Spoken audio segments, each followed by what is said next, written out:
Example 165 tech.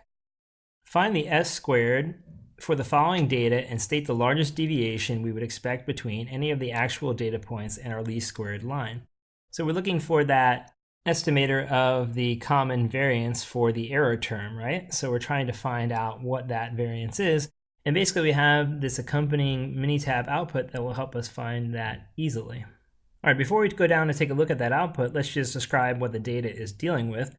We have female height in meters and then the ideal height of mate based on that height in meters for the woman. So in other words, we're asking women, how tall would you like your spouse to be, your ideal spouse to be, or ideally, how tall would you like your spouse to be?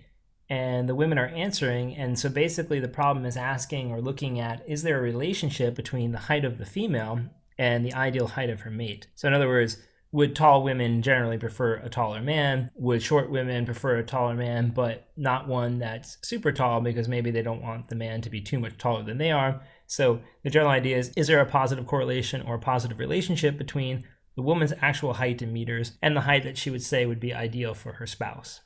Okay. So let's take a look at the output now. So all we have to do to figure out S squared, which is what they wanted us to figure out, is to identify S here given in the summary data, right? If they had provided us the MSE, we would have actually just used the MSE, which is exactly S squared. But since they didn't give us the MSE, then we'll just work with the S, which is obviously very related to S squared. All we have to do is to square the S value they gave us, right? So if we want to know what S squared is, that estimator of the variance for the error terms, we just simply square the value they gave us for S.